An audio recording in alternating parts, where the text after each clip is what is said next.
السلام علیکم دوستو، پچھلی ویڈیو میں ہم نے ہمارے پیارے نبی حضرت محمد صلی اللہ علیہ وآلہ وسلم کے نسب کے بارے میں جانا تھا۔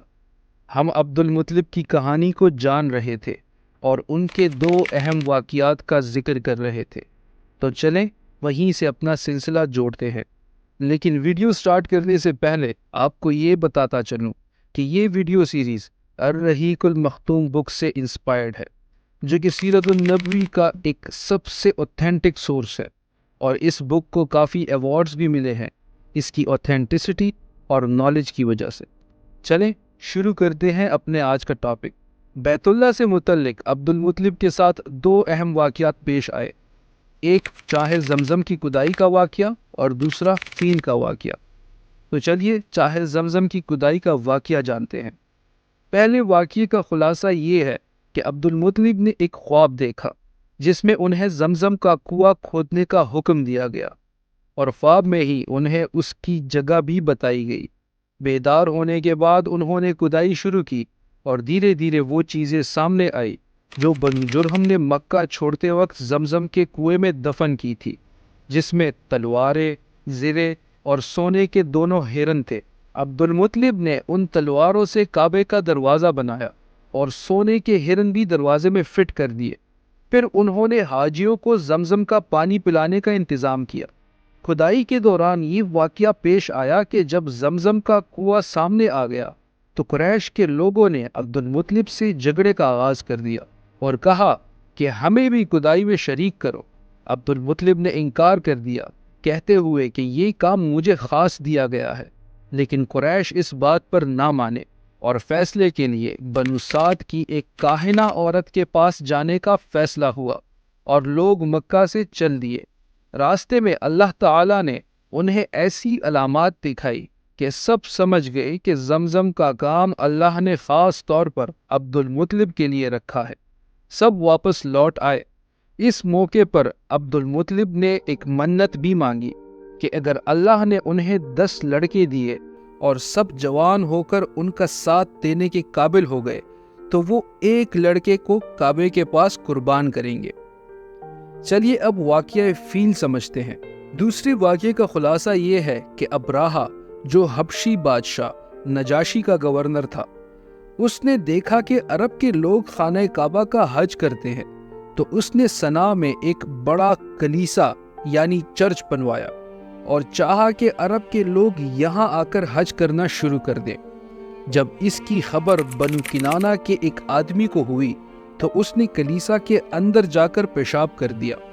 جب ابراہہ کو یہ بات پتہ چلی تو وہ بہت غصے میں آ گیا اور 60,000 کا لشکر لے کر خانہ کعبہ کو گرانے کے لیے چل دیا۔ اس نے اپنے لیے ایک زبردست ہاتھی بھی چنا اور لشکر میں 9 یا 13 ہاتھی تھے۔ ابراہہ جب مغمس پہنچا تو اپنے لشکر کو تیار کر کے مکہ کی طرف چل پڑا۔ جب وہ مزدلفہ اور منا کے درمیان وادی محصر میں پہنچا تو ہاتھی بیٹھ گیا اور کعبہ کی طرف چلنے سے انکار کر دیا۔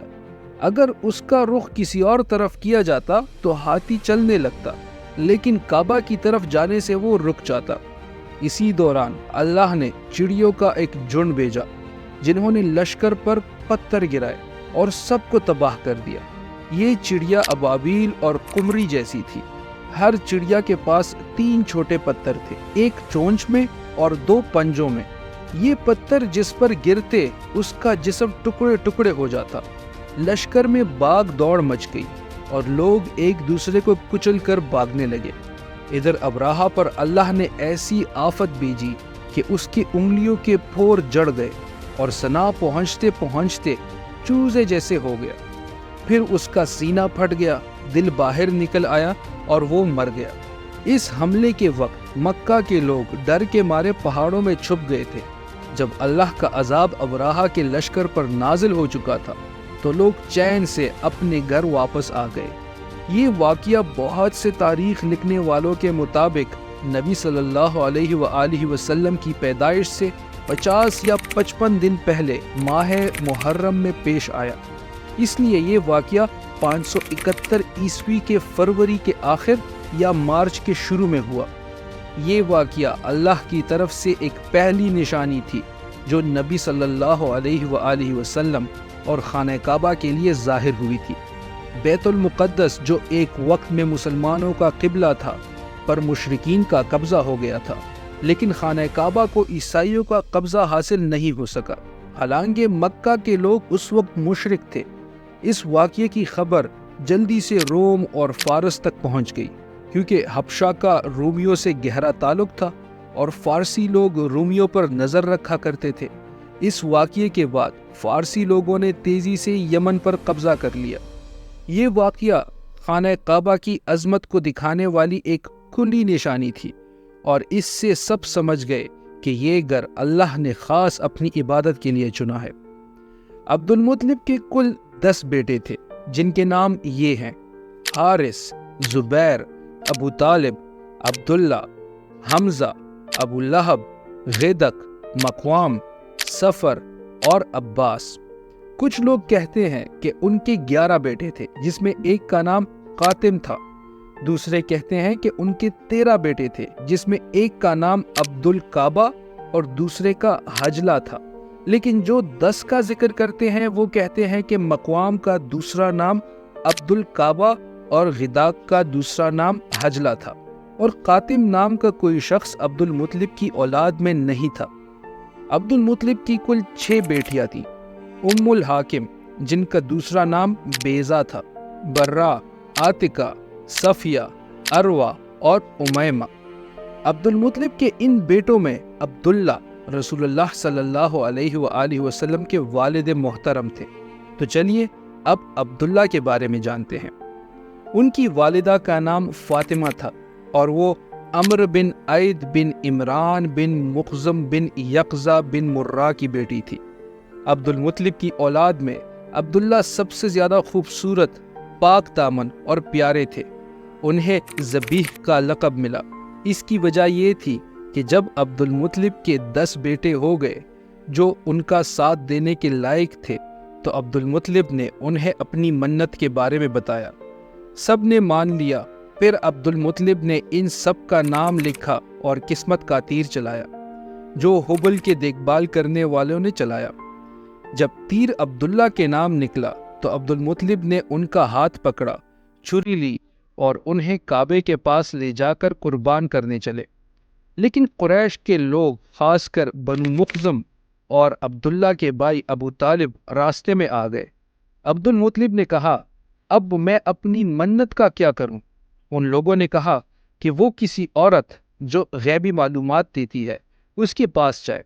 تو عبد المطلب اس عرفہ کے پاس گئے، جس نے کہا کہ عبداللہ اور 10 اونٹوں کے درمیان قرعہ ڈالی جائے، اور اگر عبداللہ کے نام کا تیر نکلے تو اونٹ بڑھا دیے جائے، یہاں تک کہ تیر اونٹوں کے نام کا نکلے، پھر اونٹوں کو قربان کر دیا جائے۔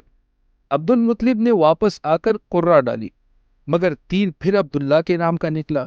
پھر 10 اونٹ بڑھاتے رہے اور قرعہ ڈالتے رہے، لیکن ہر بار تیر عبداللہ کے نام کا ہی نکلتا رہا۔ جب 100 اونٹ پورے ہو گئے تو تیر اونٹوں کے نام کا نکلا۔ پھر عبد المطلب نے 100 اونٹ قربان کر دیے۔ ان اونٹوں کا گوشت وہیں چھوڑ دیا گیا، جسے کھانے پر کوئی پابندی نہیں تھی۔ اس واقعے سے پہلے قریش اور عرب میں خون بہا یعنی دیت کی مقدار 10 اونٹ تھی، لیکن اس واقعے کے بعد یہ 100 اونٹ کر دی گئی۔ اسلام نے بھی اس کو برقرار رکھا۔ حضرت محمد صلی اللہ علیہ وآلہ وسلم نے ارشاد فرمایا کہ میں 2 ذبیح کی اولاد ہوں، ایک حضرت اسماعیل علیہ السلام اور دوسرے میرے والد عبداللہ۔ عبد المطلب نے اپنے بیٹے عبداللہ کے لیے حضرت آمنہ کا انتخاب کیا، جو وہاب بن عبد مناف بن زارہ بن کلاب کی بیٹی تھی، اور نسب اور رتبے میں قریش کی سب سے افضل خاتون تھی۔ ان کے والد نسب اور شرف دونوں حیثیت سے بنو زارہ کے سردار تھے۔ حضرت آمنہ کو رخصت کر کے مکہ ہی میں عبداللہ کے پاس بھیجا گیا، لیکن کچھ عرصے بعد عبد المطلب نے عبداللہ کو مدینہ کھجور لینے بھیجا، جہاں وہ انتقال کر گئے۔ کچھ لوگ کہتے ہیں کہ وہ تجارت کے لیے شام گئے تھے اور واپس آتے وقت بیمار ہو کر مدینہ میں رک گئے، وہیں ان کا انتقال ہوا اور تدفین نابغہ جادی کے مقام پہ ہوئی۔ اس وقت ان کی عمر 25 سال تھی۔ اکثر تاریخ لکھنے والے کہتے ہیں کہ رسول اللہ صلی اللہ علیہ وآلہ وسلم ابھی پیدا نہیں ہوئے تھے، لیکن کچھ کہتے ہیں کہ آپ کی پیدائش ان کی وفات سے 2 ماہ پہلے ہوئی تھی۔ عبداللہ کی کل چھوڑی ہوئی دولت میں 5 اونٹ، بکریوں کا ایک جھنڈ اور ایک حبشی لونڈی جن کا نام برکت تھا اور ان کی کنیت ام ایمن تھی۔ یہی ام ایمن تھی جنہوں نے رسول اللہ صلی اللہ علیہ وآلہ وسلم کو گود میں پالا تھا۔ تو دوستو، اگلی ویڈیو میں ہم ہمارے پیارے نبی حضرت محمد صلی اللہ علیہ وآلہ وسلم کے بچپن کے بارے میں جانیں گے انشاءاللہ۔ تو تب تک کے لیے ہمیں اجازت دیجیے۔ اللہ حافظ۔